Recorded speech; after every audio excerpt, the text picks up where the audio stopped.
But I just wanted to kind of explore, I guess, how you kind of navigate these spaces. I feel like it may be, I don't know, like a tad bit different for us, maybe because of our skin complexion, possibly. But I just feel like I'm treated as a Black woman regardless. So I don't really know. Like, how do you feel about it on campus? I mean, on campus at least. I mean, it was one of the first things I noticed when I got here. I was like, where are all the Black people? No, like for real. Like I remember like walking around, and when did I meet you guys? I think I met you guys the first day. Was it day what? At the bar. Did we meet at the bar? I thought we met at the bar. I met all the Black people, RCA Black at the bar.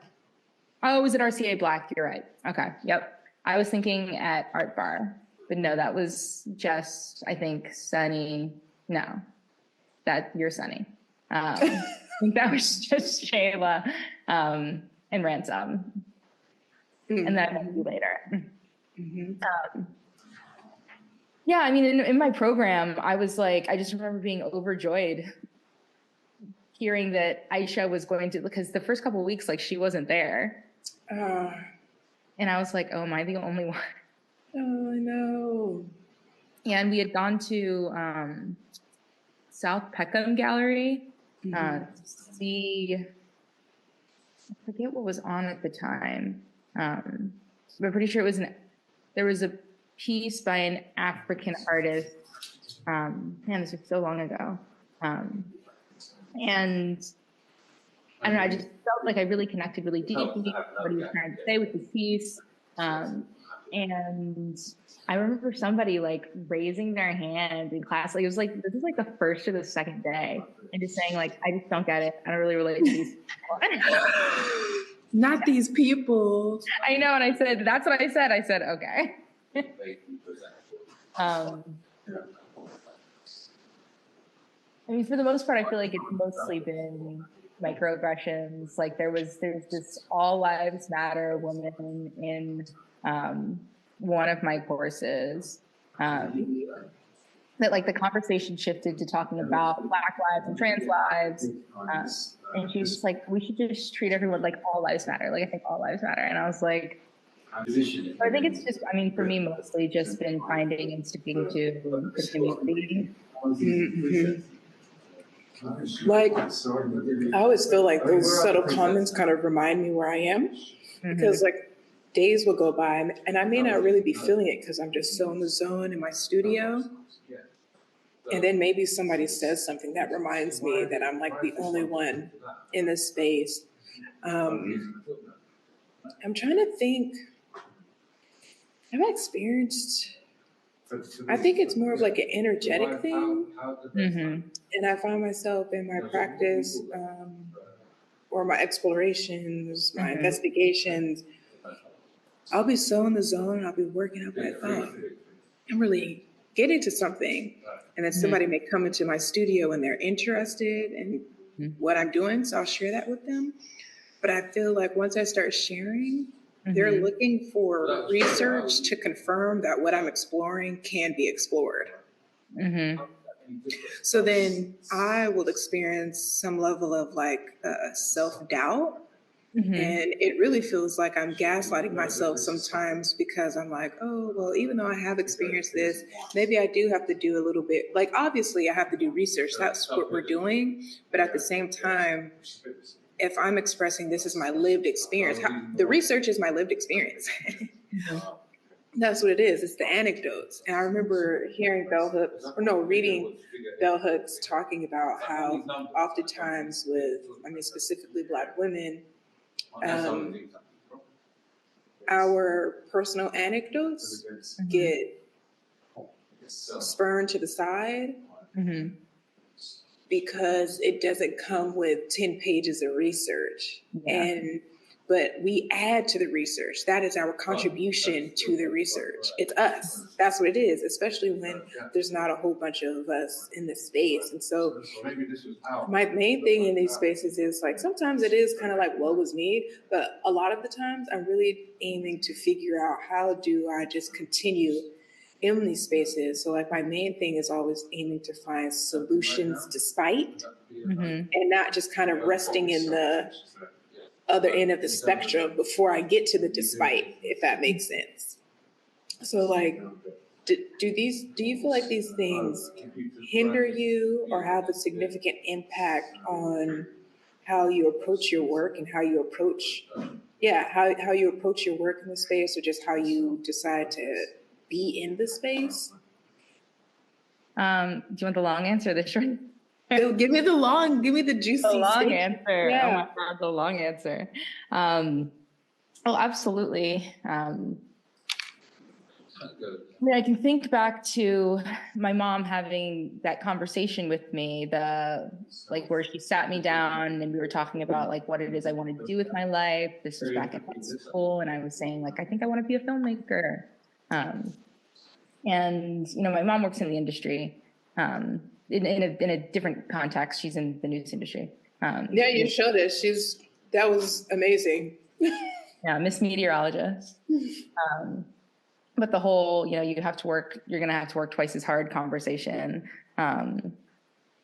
But also in my upbringing, like my parents very much feel, especially in public spaces, very deferential to whiteness. What do you mean? Well, they both work in news media. So a lot of the people that we were hanging out with that weren't like if we weren't like hanging out with neighborhood people or their personal friends, like it was a lot of white people. And there's an expectation of how we act around white people. Not only that, but these white people are affording us experiences, and and it's like, it's all tied like to money and to privilege and to access to spaces. And so I very much like internalized that growing up until I got to college. I was at community college, and I was like, and I was looking around at like, you know, my friend groups, the way that I interacted with my own art pieces. And I just realized, I was like, oh my God, I was like, I like really hate myself. So it's like, I don't want to make Black art, but I'm like, but what is that? Like, what is that? Like, where did that come from?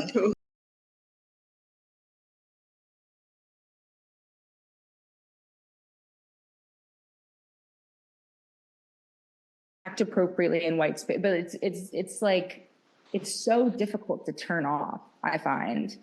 Like, even if it's so hard to turn off. Like, even if I'm in a group with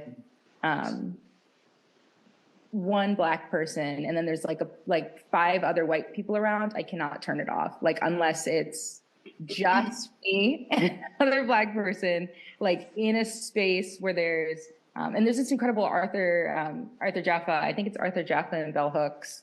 Their conversation they had. Yeah, that long ass one on the stage, where he talks about how the camera is also very much like a white eye, white gaze. And like, I definitely feel that too, because also I think having my parents grow up in media, like there's a certain way that you perform on camera. So I can see it even right now. Like, I'm not relaxed right now. Relax, girl. Sit back. You see me? Sit back. Relax. You see me eat my cookies? Relax. It's just you and me. Yeah, but like, that's the thing, is like, it's just like been a part of my being for 20, how old am I? 26 odd years. And like, I recognize the fact that like this sort of deference to whiteness has also taken me places in a really weird and gross way. Jacob always comments like how many like older white male friends I have in the film industry. And they're always like calling me, they're like, do you need to like come work with me on this? Come do this. Like, and I'm like, how, what, like, why? And so I found that like, even when I start to talk about Blackness in a lot of these spaces and how Blackness now like affects how it affects art, like I can immediately feel, I don't know if you feel this, But like white people around me start to get immediately uncomfortable. So I'm on the train Instagram, and this bitch right here looking at me like I'm crazy for playing my music.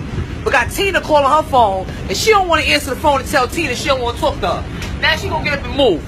These niggas be swinging all over the motherfucking train, acting a fucking fool. But I can't listen to OT Genesis pushing. Sonny, can you just chill for a second? But it's so hard to chill when we're talking about, I don't even like to call them micro, they're macroaggressions on your psyche, on your spirit, on your emotional well-being, on your academic well-being. And, you know, I just decided that some people are palatable, but I don't know how palatable. I'm willing to sacrifice my palatability with white people if I get to experience a level of liberation with myself. And that's kind of like something that is always conflicting between me, which kind of frustrates me sometimes, because sometimes I do want to be in other spaces, right? But if every time I bring something up that is of and related to race, class, sex, and I get shut down, that's probably the space I'm not even supposed to be in, because I liken it also to like friendships, platonic or romantic. If I bring up something, and every time I bring up something, you shut me down, I will never feel welcome here. And I mean, I'm already in a space that's like anti-Black. So if I'm in this space, why would I also, as a Black person, practice anti-Blackness? I'm gonna be pro-Black, everything, and it shouldn't come as a surprise. I am literally shocked sometimes when it comes as a surprise when I'm walking around saying nigga this, nigga that, showing everybody all these Black things, and they're just like, whoa. You know, nigga, like, come on, I'm Black. What the fuck? You know what I'm saying? My space. Welcome to the world that I'm building. Welcome to the world that I'm imagining, thinking about, exploring, morphing, and manipulating. And you know, welcome or not welcome, or not welcome. And I have to be very okay with the unwelcoming nature or energy that professes as I talk about things that make me happy, bring me joy, bring my people joy, or the things that bring us down, bring my people down. I'm like on both sides of the spectrum. It's very hard for me to like tap dance. I can shake hands and be cordial, but it's very hard. I just made a song the other day. At the end, it's like 1 minute long. And at the beginning it says, I quoted Nina Simone. She said, if I wasn't a singer, I would have been a killer. But my husband won't teach me. Then I researched her husband. Her first husband was white. She said she dated him, married him out of loneliness. Then her second husband was Black. And her second husband was incredibly abusive, raped her, all types of things. I'm like, of course he's not gonna teach you how to shoot a gun. He abuses you. You learn how to shoot a gun, you're gonna shoot him. And then I let like the music play, and then at the end, I didn't even explain it. I just said, sometimes I feel like, and then the song just ends. Nina Simone said, if I wasn't a singer, I'd be a killer. But my husband won't teach you how to shoot a gun.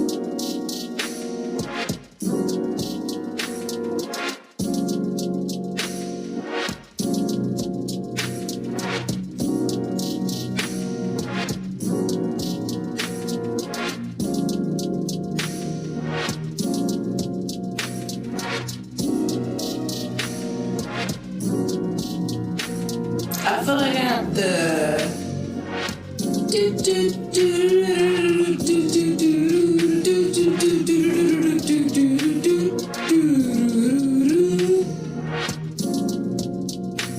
I'd be a killer.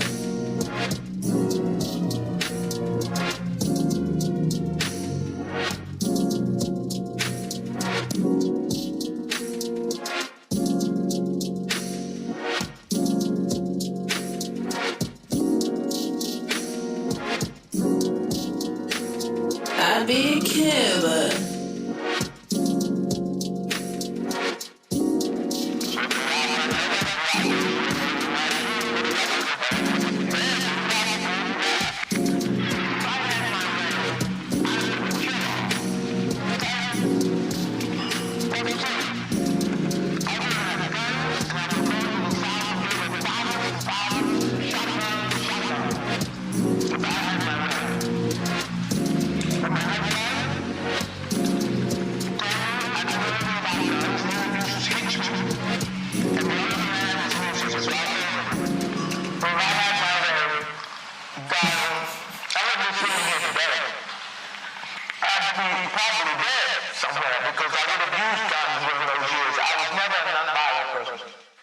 Sometimes I like just doing things for the plot in certain spaces, just like, because, you know, it's a little too conservative in here, like unbutton your shirt or something. So I don't know, maybe could you talk a little bit about like,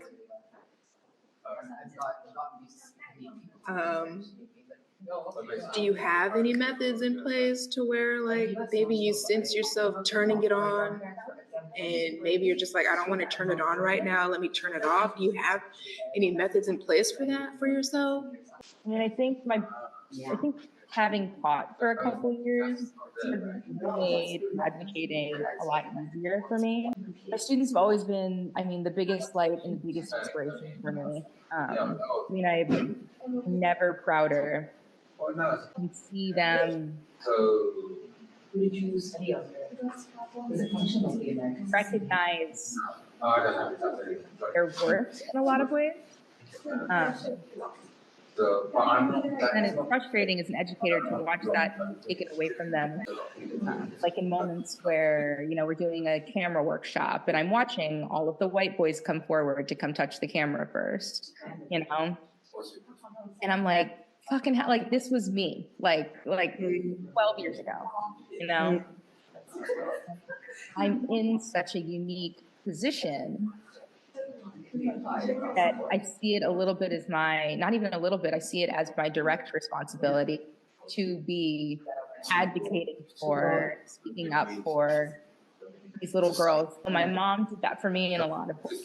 And so now it's sort of my turn to be that person in those spaces, which doesn't necessarily mean I have to be full on, like we are at level 100. Me? So trying to be a little bit kinder, trying to recognize the ways in which I show up for myself, for my students, for us. Because sometimes it exists in a lot of subtler ways. You know, like pulling students aside, having those conversations. They're directly challenging ideas.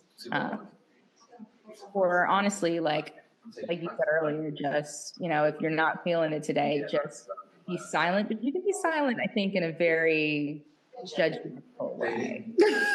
You know? Judges you in silence. You know what I mean? Like when this lady was fucking up in this class talking about all lives matter, I mean, I was like, I'm not gonna fucking say anything. There are no other Black people in this room, and I'm fucking tired today. You know, I got here. Go ahead. I was like, I got here like an hour into the class because I just got let into this class. So I just sat there and I just stared at her. You know, there's so many methods.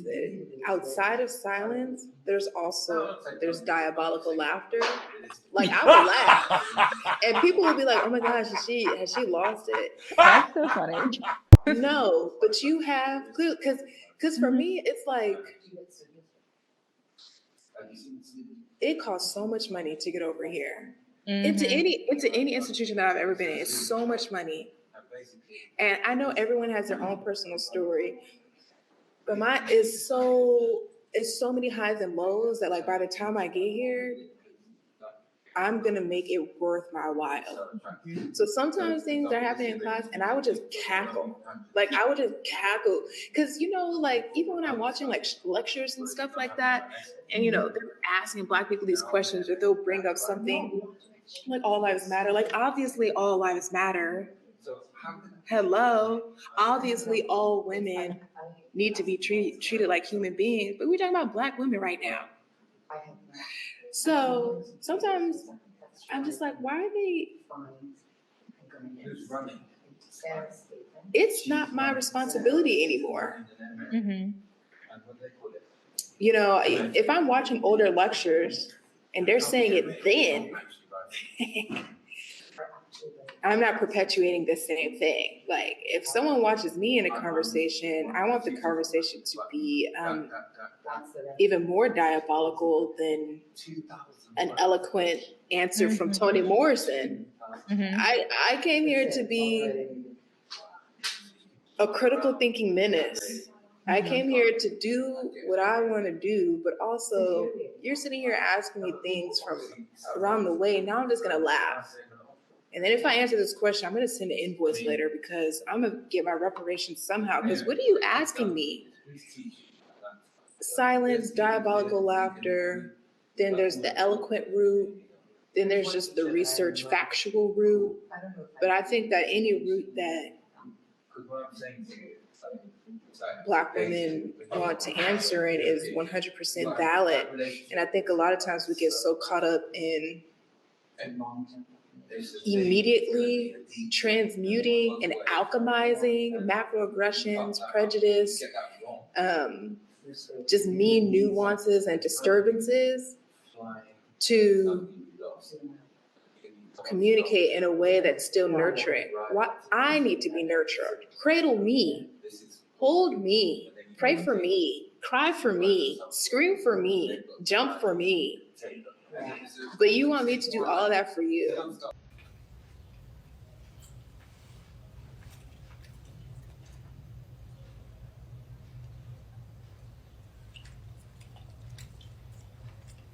Our energy, I was just reading, I had to close it because I was getting mad. I was reading the Black Woman Manifesto. It's a PDF that's available. And essentially, Is that that's the one by, hold on. I'll pull it up. I just read that a couple months ago. It's like the only Black Woman Manifesto that I've ever read or heard of. I'm paraphrasing, but they talk about the Black woman and how essentially our energy was getting siphoned, even just throughout, you know, like slavery, our bodies, our minds, our psyche, our emotions, our labor, like everything. Mm-hmm. And how then I started reflecting on like now, and I started reflecting just on myself and how sometimes I feel like throughout my entire life, I had no choice when my energy was getting siphoned, and then feeling like I had no choice to say stop when my energy was being siphoned. And so now I'm in this space at 29 where I'm like, oh my gosh, I can say no. Or I can just be silent, like you said, like I don't have to engage. Mm-hmm. And once I realized that, I was like, this is like liberty. Because I don't have to give it to you because so many people are wanting to pull it out of you. They want everything from you, all your labor, and they want it for free. Mm-hmm. And they want it for free and they want it all. They want all your creativity. Someone just said to me in the studio the other day, although it was coming from a place of like flattering, Suni, I wish that I could take your energy from you so I could create like you do. That's what they said. And although I know it was coming from a place, an intention of like love, like wow, Suni, like I love how you create. Deep down, I was just like, you can never. Absolutely not. Like, yes, I'm flattered, but also like, I don't even think I've thought that about anyone, celebrity or regular. Like, I mean, we're all regular, but like, I've never thought like, I just want to take their energy so I could do with it. Like, I've never thought that, but people do.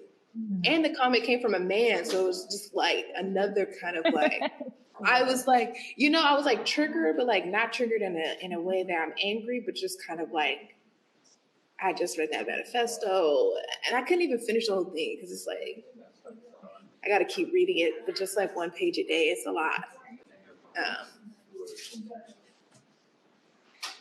Yeah, these are things that I just think about. I think overall though, like overall, do you feel okay in the space? Like it's just such a, I don't know, it's a weird thing because you try to focus on yourself, but then you look up and you realize where you are. Mm-hmm. Sometimes I'm confused, honestly. I'm like, is it because I'm American? Is it because I'm Black? Is it because I'm a Black woman? Like, I'm like confused about where the out of place feeling is coming from. If you're a visual person, you are. Like 90% of the time. Because I do feel, it's part of why I'm like, where the fuck has Laura been? Like, she's the best part of my fucking day. Coming in, talking to her, Yeah. like, feeling like there's a level of like care there, I think. Yeah. Before I don't come in at all. Yeah. Basically, that's why I started. I'm sorry. I think it's felt different First time. around the studio. Wait, with the what? Americans. Oh, okay, yeah. Because I feel like they're like, I don't know what it is. It feels like they're like prepped for the level of like, or maybe the type of energy that you're going to be putting out. Yeah. Not as like, Oh my God, you know what? This is really scary. Oogly boogly, bitch. like, why is everyone uncomfortable? Third, fourth time they talk to me. Unless like my oh hi voice, you know? I think because we walk in and we're like, it's like boom. At least that's how I feel. Mm-hmm.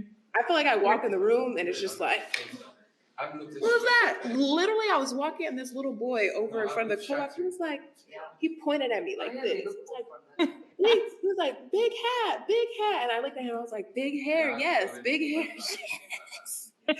It's just, that's how I feel every day though. Mm-hmm. Yeah, it's like, especially when, like, some days I'm just not feeling like, hi, oh, how are you? You know what I mean? Like, you don't have to. And some days I'm rolling in and I'm in just like a bad fucking mood. Or you know what? I'm not even in a mood. I'm just here. And I talk like this. But you know, I think they're like, where'd your voice go? Yeah, but I think it's imperative to honor that. And you know what taught me how to honor that? When I was a server at restaurants and the hostess, because when I initially started, I'd be like, hi, good morning, welcome, boop, boop, boop, boop. And then I realized that was unsustainable. You know, I'm coming in here 5 days a week. I'm tired. And it's not like I'm tired and mad. It's just kind of like, that's just not the energy that I have today. And so I started coming in more just like raw. So when people come in, I'm not rude. It's, hi, welcome. What can I get for you? Oh, here's your table. Boop, boop, boop. And I found that as soon as I energetically honored myself, the energy was reciprocated because I was just kind of like honoring myself. And I think when you're honoring yourself, that's more sustainable than coming in all like, sometimes I come in and I am a little perkier than others, but then some days I come in and I'm just kind of like cruising. And I think it's very okay to honor that cruising energy that you have so you don't throw yourself out of sorts, and as a way to honor your nervous system, which is very important, especially if you're Black, especially if you're a Black woman in these spaces.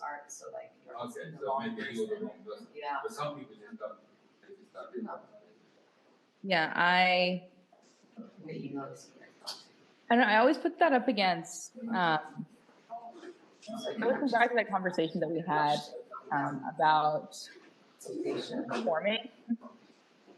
Yeah. Like, remember how you were saying, man, this was like months ago, but how you have something that you just want to say, but it sounds maybe a little crazy. You just got to say that shit. And you're like, you know what? I'll just pretend like I'm a comedian, you know? Yeah. I'm a rapper. But then I get confused too, like, if you're that person for so long in a certain space, where do you start?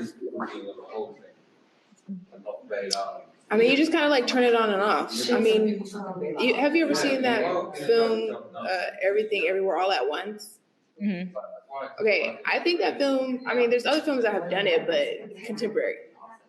That's a great metaphoric film on one person pulling out the many versions of themselves that they need in order to get through events that happen in their lives.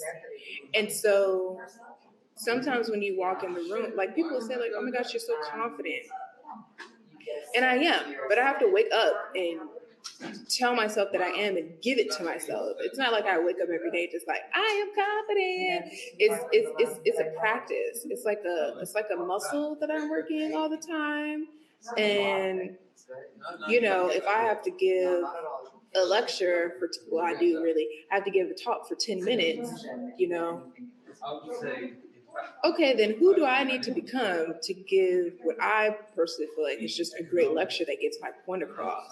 If I'm in a room filled with sometimes what it feels like is vultures, who do I need to become so I don't get bitten or I have the capacity to fight back, you know? Like, who do I need to become? If I'm with a group of, maybe I've been a vulture all day, but then I'm coming home. Like today I was experiencing something with our ex-flatmate that's just like so diabolical that I'll share off the channel. And I felt myself like about to bite somebody that has love for me. And then I was like, wait a minute, I'm not even mad at her. We're mad. We have a common enemy right now. And so then she said, you know, like this weekend we'll stage the house, blah, blah, blah. And I was just like, amen. I was like, that's exactly what we finna do. Because I was like, I am frustrated. And I felt myself about to be frustrated, project that frustration, right, onto somebody that I know that I care for. And I immediately thought, I said, amen, that's exactly what we're going to do. Because this person got me all out of sorts. I'm allowing them to get me out of sorts. And I said, you know what, I'm going to have a great day today. I don't have time for this. So I think it's just really important to understand. And then that for that person, no, I am your sister, right? I am your friend. But for that other person, I am a vulture. But sometimes you have to take a step back. You have to like, literally sometimes I'll pretend like I'm putting on another, like sometimes I'll literally just do this. I'm like, okay, new character. Okay, like new character. Because sometimes physically I have to move my body to like trick my mind into thinking I'm like doing something else or becoming someone else. And I think that's so important. Because sometimes you can just sit in your head, but sometimes you have to do a movement that allows you to know that you're stepping into something else. Sometimes I'm stepping into comedic mode, you know, like, oh, I don't know, I'm a comedian, or I don't know, who knows? Whatever it is that you have to become it. Else you're just not it. Like you have to become it or you're not it. Like there's no in between. I think a lot of people try to, I don't know if you ever watched Power, but I remember there was a scene where Tariq, you know, he's playing both sides. And at one point his uncle was like, you have to pick a side. Like you have to choose your position.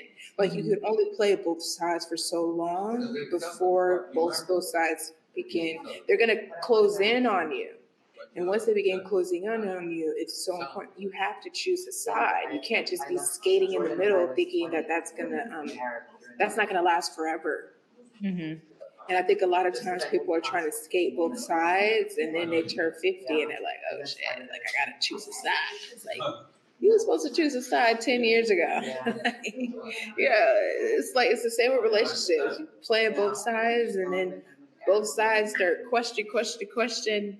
You can't do that. Like you have to choose a side. It's not easy though. It's very difficult. Mm-hmm. I don't think it ever becomes easy. I just think I don't think it ever becomes easy. I think it's just acknowledge that it's a practice. Mm-hmm. It's something you have to do, like going to the gym. Like going to the gym doesn't just get easy. Like maybe the reps you were doing when you first started become easy, but then once it gets easy, then you have to like do a little bit more. And you're always gonna have to do a little bit more to maintain. Mm-hmm. No, dude, absolutely. has to come. I feel, you're such a like performer, I feel like. No, I mean, I'm like so in awe of it in a lot of ways because I'm like, that's just, I mean, Yes, it might. I would think it was me like in high school, but it's so difficult, I think, for me to turn on embodiments because I'm so constantly. Again, I feel good because you've got the well, I'm not trying to. I don't know. It feels like the waters are so murky, and I mean, this is going to be really long, extended metaphor that you feel this out.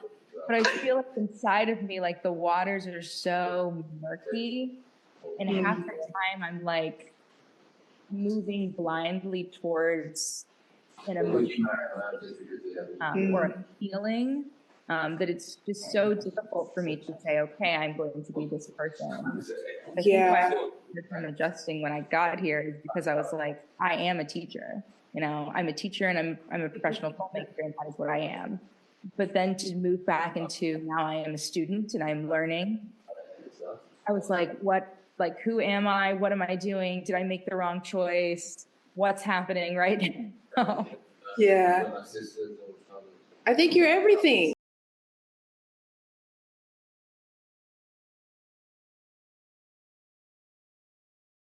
But you're everything. Like there is not one box that you're in. And I think even for myself, I used to be like, oh, but I'm such this kind of person. Why are people doing this to me? Blah, blah, blah. And I had to realize, I keep saying I'm this kind, nice person and am, but also I have to surrender to the full spectrum of things that I am. Because I had surrendered to like being this nice girl for so long that I was afraid to be reciprocate meanness back. Like, oh, I don't want to be mean. Like, God, shut me down. I'm still working through that. Like, I'm like, oh my gosh. Like, throat chakra closed as soon as it's time to, like, I know I keep behind closed doors, but when it comes, it's just like, I'll just let it be. Like, vengeance is the Lord's. But you know what? I'm a human, God. I'll repent later. So, you know, like, I think it's important to just embrace. Also, too, do you ever scream? Just scream? Yeah. I don't know if I'm at somebody. You know what helped me? I like during the pandemic, I started screaming out loud, just like. My dad does that. Well, when he sits down in the car, he'll sit down. This is so funny. He's not like that. He'd like sit down and go.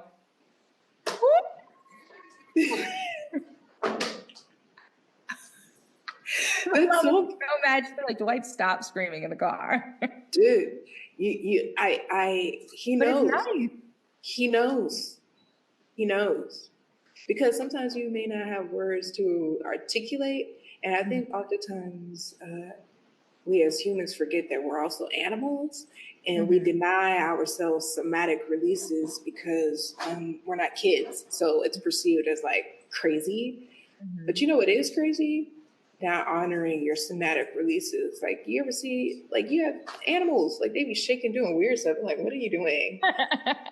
Like what, like, or they're like stimming, or they're just like doing something and they might do it for like 30 minutes or you know, like just strange. Humans have to do that too. They have to do that. And for fear of looking crazy or absurd, oftentimes they don't. Gratefully, I've chosen to be an artist. So anything I do is for the sake of the art. I can do whatever I goddamn want. So I would encourage you to scream. And if you're too scared to just scream openly in your house, just scream in your pillow until you can't anymore. And you're just going to be like, oh, it's going to feel like a workout. It just feels like, oh, that was nice. And I think that that helps me a lot. Like it's screaming, recording this music. I'm screaming on the tracks. I'm laughing diabolically on the track. Like I think it helps a lot. And a lot of people should do it. And you don't have to be one thing because that's how you started off. Just like with branding or Virgil Abloh talks about, you can rebrand at any time. You quite literally can. if the average lifespan, I'm paraphrasing, let's just say it's like 78 years. For 78 years, you're only going to be two things. You're not. you're not. You're going to be something different. You might be 12 things just in the span of 40 minutes. Mm-hmm. So you might as well. Can I ask you a question? Yeah. Maybe that's not how this works. You can ask me. You can ask me. This is just like, yeah. Do you ever find it difficult? Because you're older than me, so you've been like in the professional game longer than me. Do you ever find it difficult to market and brand yourself like as a multidisciplinary Black woman? Yeah, and I feel like my male counterparts that are my peers blowing up like way before me. Not that I want to like, so quickly, but I do think that there is an understanding. I just told a classmate earlier, she wants to put together a show, and she was talking about wanting to put together like strong shows of different types of work, not just like, no shade, not just kind of like quote unquote like pretty work. And I told her, yeah, I'm so down. And that was actually one of the main reasons I started posting my face on social media, because people used to DM me and say, hey, bro, I love your work. Like, your shit's dope, homie. And they would think I was a man, because I was kind of afraid of being seen. So I was just like, it's not about me, it's about my work. But then I was so fed up. Like, why do you guys think I'm a man? Like, I'm annoyed. And then even in person, people always laugh like, oh, not these, but like, Suni, like your name's on your glasses. Because I would talk to people. They're like telling me about the word. And they're like, yeah, do you know the guy that painted these or whatever? And then I had one guy, look, he's like, Suni Mullen. Oh, that's you. Like, this is your word. And it is difficult, especially if you're not. If I was a man, I think people would be even more receptive to my work, because I've seen other works that are kind of like in the diaspora, if you will, of the type of work that I make, and it's just received because it's so masculine. I don't think that I create in a masculine way, but maybe I do. I think I just create in the way that I know is most honest to me. I'm not trying to be anyone else but myself, but it is very difficult. I think about this all the time. Like, I'm always like scared a little bit of being like, I die, and then everyone looks at my post and like, oh my gosh, she was so ahead of her time. Or like, look at all these talks and poems and essays that she has. And I'm like, I don't want to be dead. I'm alive right now. And so this is why I'm very big on aiming to have an expansive digital footprint. I've been listening to a lot of Betty Davis lately. Do you know who Betty Davis is? Rock star, punky, but she's a Black woman. She was briefly married to Miles Davis randomly. She was so ahead of her time. She, sexual on stage and shorts, and her music. If we listen to it now, we'd be accepting of it because of all the genres and variations of music that we have. But if you were in that time period, then she was considered like underground. And so trying to look for on YouTube visuals of her, like recordings, there's like one or two. And then there's short snippets. And I was like, oh man, at least like her music is recorded so we can see it. But if we could just see her energy, right? Like, what was she doing on stage? Like, I've only read about it, And so this is why I love having a digital footprint. And this is why I like having like Zoom conversations to then just, even if it's just posted on YouTube forever and ever, to like, can't be existing anymore on the internet.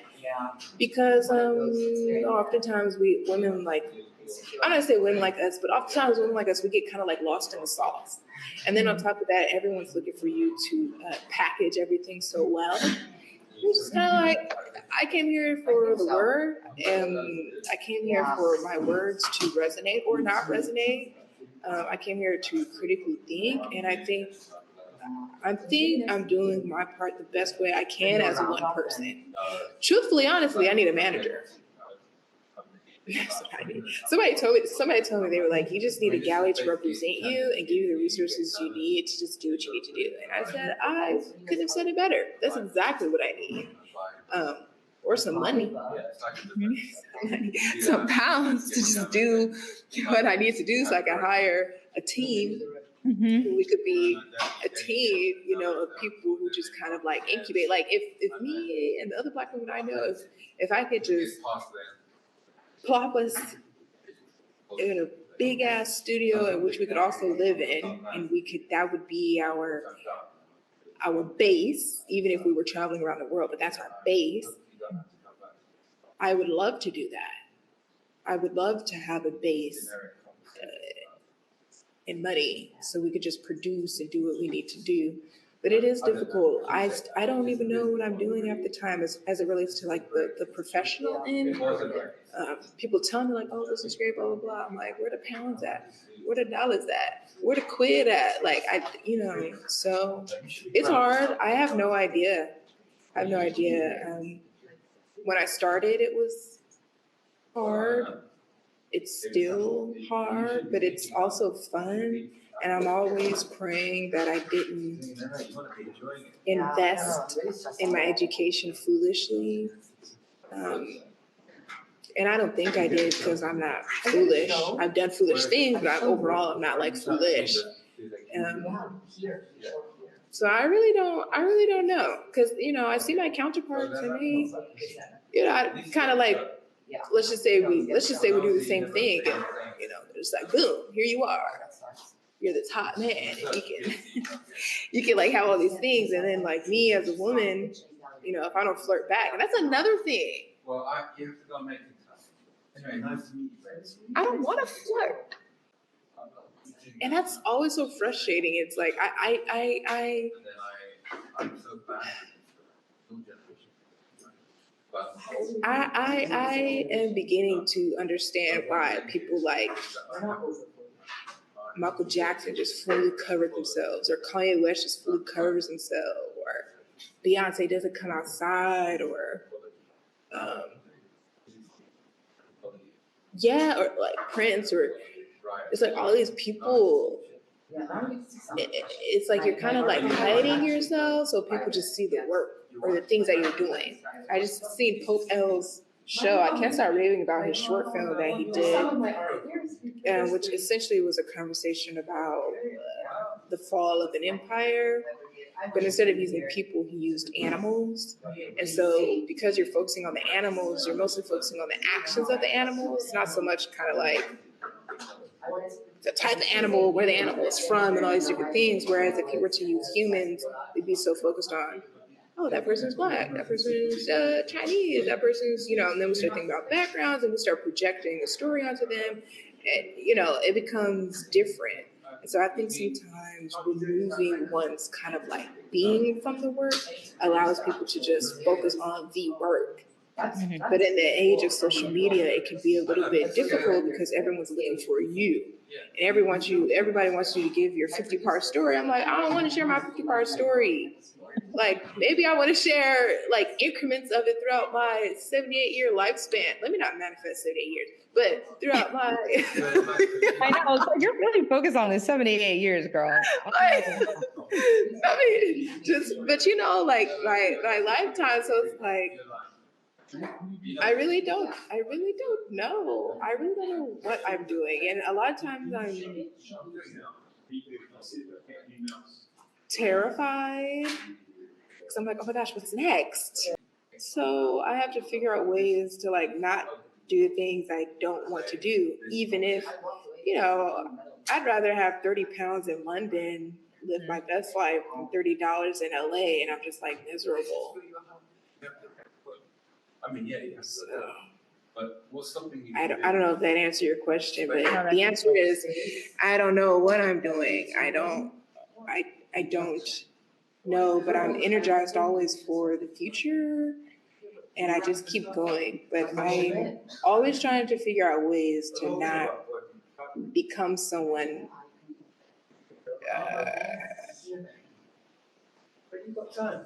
that recognize while they're living. for their contributions to a field. So I'm constantly just researching and thinking and making things and collaborating with people in hopes that there's something there that adds to the canon of people who have inspired me to maintain and sustain my momentum. And those three people are Toni Morrison, Arthur J. Flint, Bell Hooks, and Malcolm X. I mean, I feel like you do know what you're doing, to be honest. I literally wake up and have a mini meltdown every day. Like, I don't know. Like that's been on my mind, especially now. It's just like, you know, graduation is approaching. I'm like, what the fuck am I gonna do? Because, and the cool part is like, I don't even want to. I think a lot of people are trying to beat the algorithm, become like viral. Yeah. Mm-hmm. But I'm not really, you know, and like the viralness helps, you know, yeah, but it's not doing. But it's not like, sustainable. It's not the work either. I mean, unless it is the work and that's your thing, but like. At one point, like shooting for it, and then I sat back and I'm just like, for what? Like, what? Like, even on TikTok, like I love TikTok, but like, the only reason why I personally feel like I haven't on TikTok is because I can't post how I want to. How I post on Instagram is how I wish I could post on TikTok, but they have flagged me. I can't even post my artwork on TikTok. Because I'm not that kind of, so it's a palette. It's one of those put your suit on, nigga, else you can't get into the club. That's what TikTok feels like. Instagram feels like,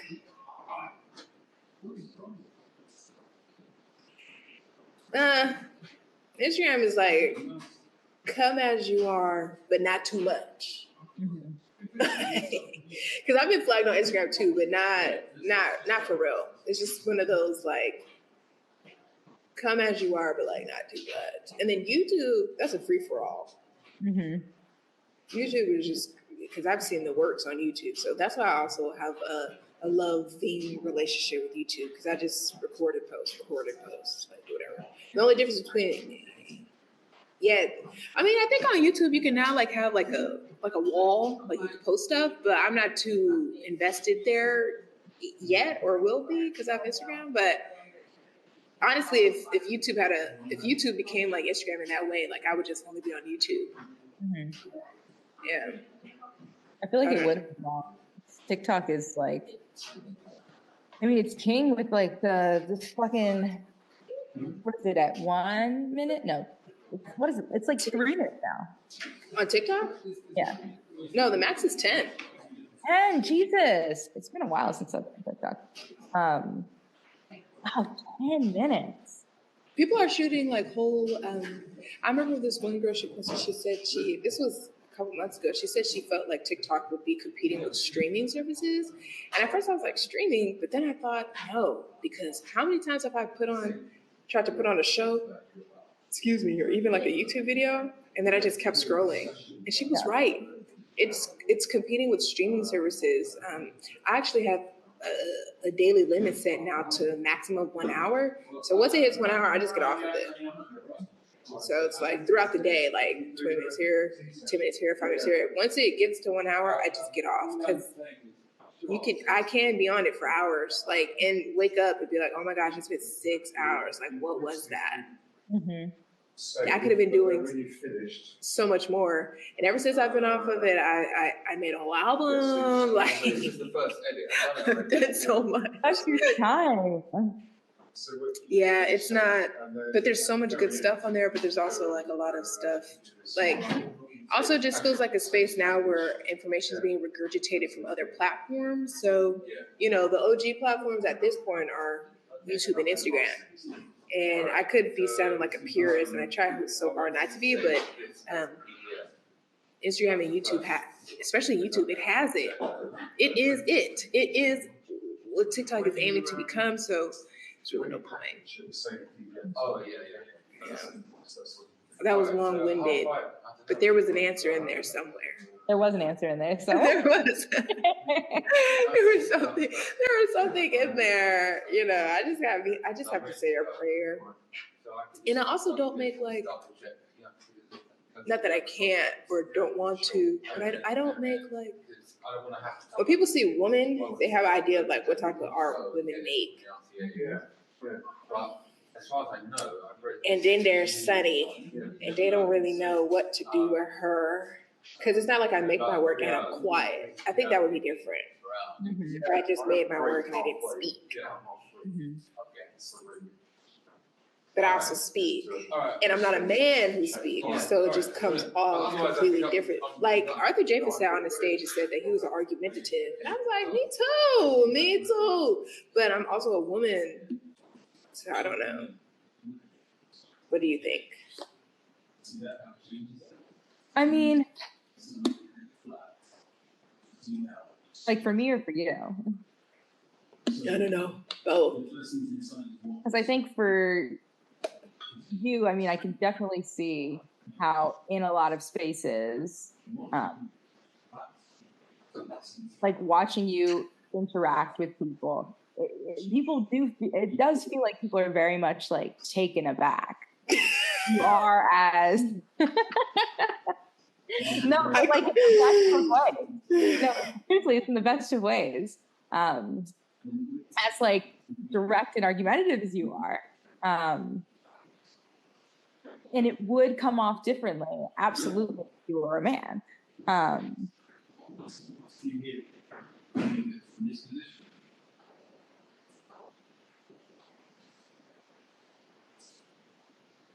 Yeah, now I'm trying to think, like, I don't really know the art world like that, you know? Like, I come to it from, like, a totally different, like, I'm learning the fine art world, like, this, part of why I feel so isolated this year is because I feel like there's no one around that's really from film. But do you find that it, like when you're talking to curators, do you find that they're initially interested and then their interest is, they're like, there's like a shock moment where they're like, I don't know about that.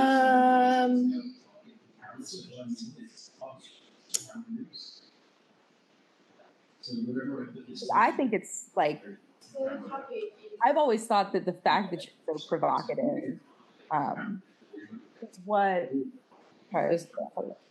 is what makes you a really interesting contemporary artist. Because the other thing is that like for a lot of art these days, like especially like what's popular right now does not reflect at all. It's like social media art. That's what's popular. That's what's popular. You know, if you can beat the algorithm, you're afforded a level of popularity in the contemporary canon, which is sad. Because it feels like there's this like wall of disillusionment that everyone has their heads like cocked to at all. It's like like we're all little bugs.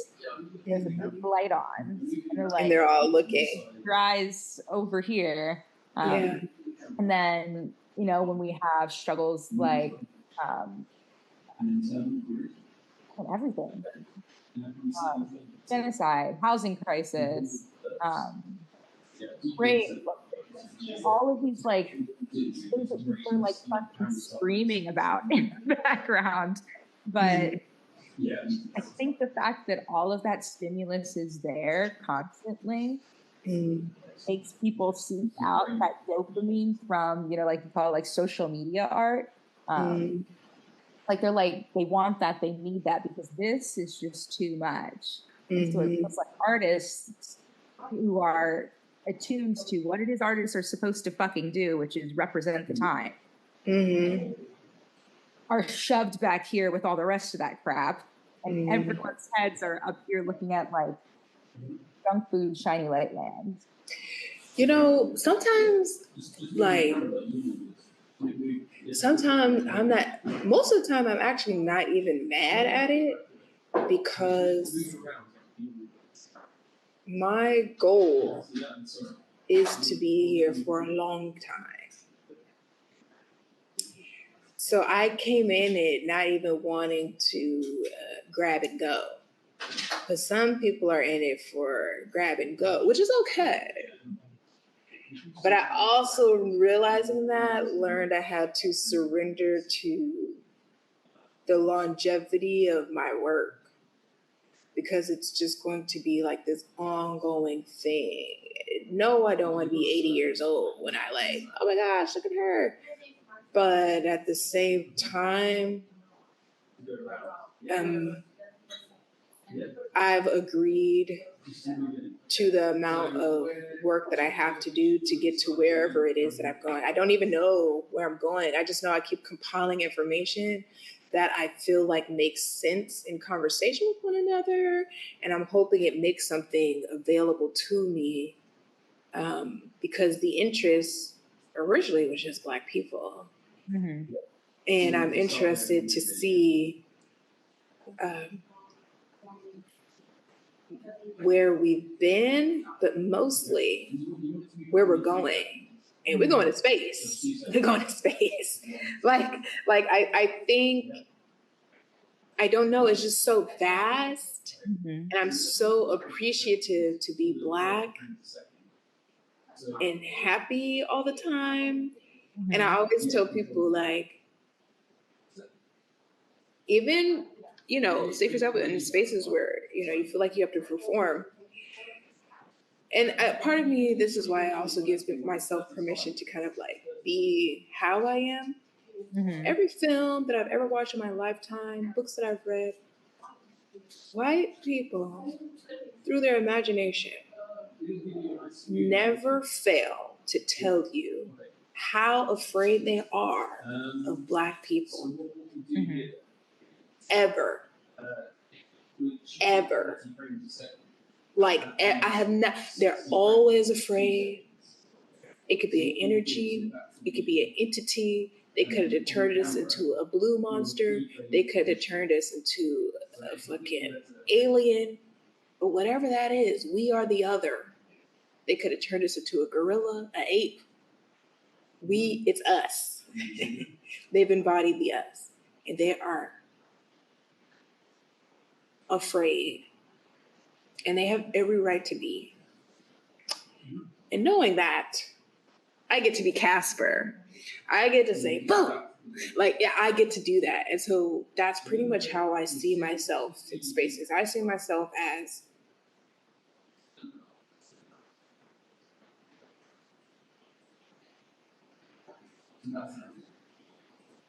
I am the white myth. They created it. Mm-hmm. But similar to those arguments of like, what if AI takes over? What if the computer takes over and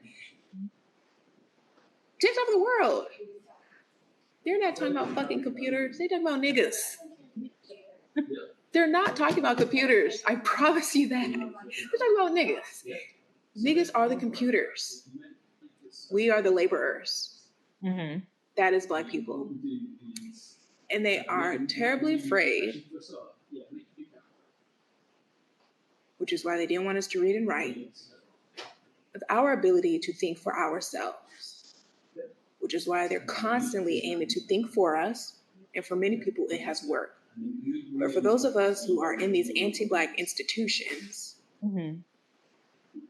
learning and creating, like this book I'm reading, we're here, but we're also in the UnderCommons. We are the robots. It's us. That's what it is. That's what it is. And knowing that, it just gives me so much freedom. Mm-hmm. I'm not scared of you. You're scared of me. I'm not afraid of you. And when people find out, and these spaces find out that you're not afraid of them, That's why when people see me out and other people are taken aback, that's why they're taken aback. Why isn't she afraid of us? Why is she okay asking me these questions? Professors too. When they have snarky remarks or like little banter and I banter back and they're like, whoop, that was spicier than mine. Yes, it was. I have the palate. And it amps me up. And I be praying that the Black people and the niggas around me adopt that same mindset. And it's this is a war zone, despite it overall being a bit peaceful. This is a war zone. And so I constantly feel like I'm at war. But even though I'm like kikiing and stuff and laughing and turning stuff into jokes, some people don't see it as that. But I'm kikiing my way through the war. That's what it is. I can't wait to rewatch this and see what the hell I said. Never have I ever watched a single interview of mine back. I'm always like, and it's gone. Nice. You know what I think you could? You know what I think you could do? I think to investigate all the versions of yourself and kind of give yourself permission, you need to be in one of your films. I used to be back in college. You need to like while you're here, you need to do it. I think we're past that. I think I really enjoy working with an actor because there's a magical level of partnership that happens when they take something that you've written and turn it into something maybe from their life, maybe related to an emotion they're feeling, and then they're then able to interpret the story in a way that you're turning it for you. Like working on something for just way too long. Like these projects that I work on, and, part of another reason why I feel so alone is like my projects take like 3 years. And so I'm like, I've seen it only from one way for so long. I just don't have the ability also to then, if I'm also behind the camera visualizing, I don't also have the ability to stop if I cannot do that. Do you ever do like do you ever have like checkpoints where other people can maybe like sit in and like see what you're doing, or I don't know, read for you, or give feedback, you know? I feel like, to be honest, like I only started actually documenting my work this year, like the processes, because of how like you're like, whoop, upload, whoop, upload. All year you're like, uploading. I'm like, this girl is supposed to like 4 or 5 times a week. And I don't give a fuck. No, and before, and I was just always like, we move in silence. When it's done, and you get the beautiful finished still. And if you want to hear about the process, you watch me be awkward in the You want to know what's so funny? As much as I post, I still be feeling like I'm moving in silence because people don't even know what I be doing half the time. They're just like, and sometimes I feel bad because like people will be like, "Hey, can I have a studio visit?" And I just like, I don't know what I have. And I have stuff, but like sometimes I feel like a lot of my stuff is like, I think my Instagram is a part of my artworks too. I think it's a studio. I feel like your Instagram is like a studio visit. I'm like, I wonder what Sunny's been working on. Let me check my Instagram. No, because it is. So, you know, yeah. But like people are looking for like these extravagant things. I'm like, do you have extravagant money? Because I do not yet. Claimed, but it's not in my account yet. So yeah, I don't know. I always encourage people to post. I do shit. I was like, just post. Who cares? It's your page. Like, what are they gonna say? Like, ew, somebody take it down? Fuck you. You gonna follow me? What?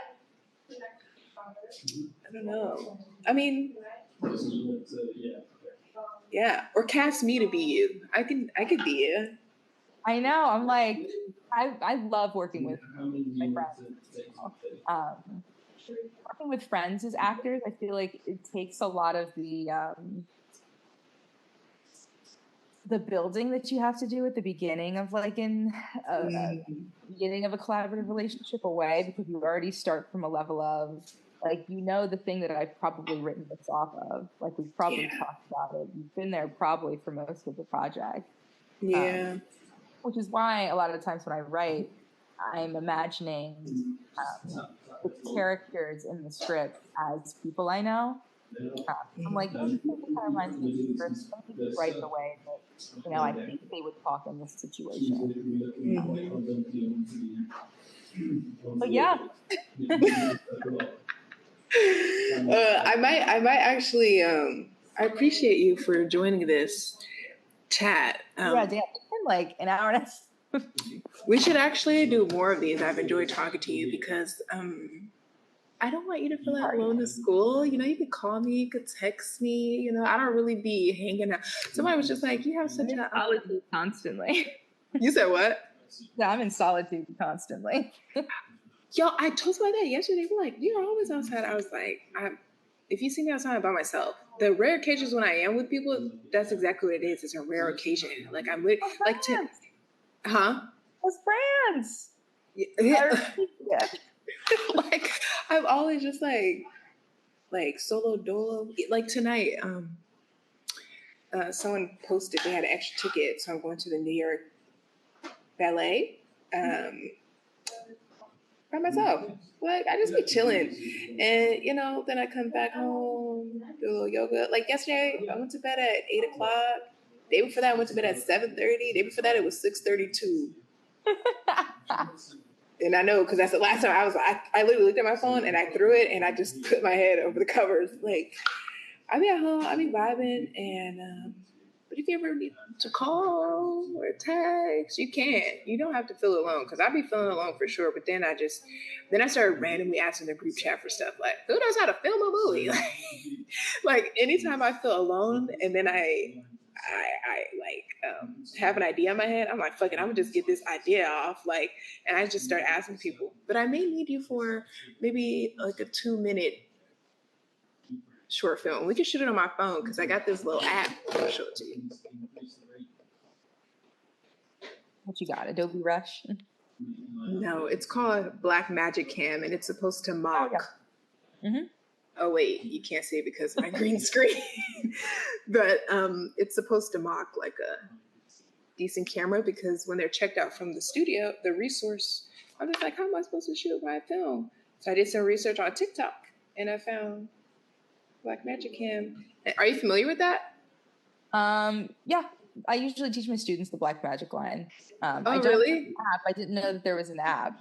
But I shot with, I think, all the cameras in the Black Magic line at this point. Yeah, I like Black Magic a lot. Oh, nice. Well, that's good. I got some professional approval because I was just kind of solo doloing it. But I have some. Did you listen to that song I sent you? Probably not because you were with your puppies. But I have it. Yeah, listen to it whenever. But not that one, but I have some other tunes that I may need some help. I kind of want to just collaborate with a whole bunch of people on each visual scene and just see what comes out with. I want it to be different, and I want everything to be just kind of like every time they press play, they're like, this is different. This is different. You know, there's an expectation. Oh, she's just gonna do this, and then boom, it's exactly not that. Because, like I said, when they gonna see the video, they gonna be sad. I wish we could have got down with them. Damn, you damn right. You wish you could have got. Cute. But thank you so much. Oh yeah, of course. I've been meaning to ask because I've been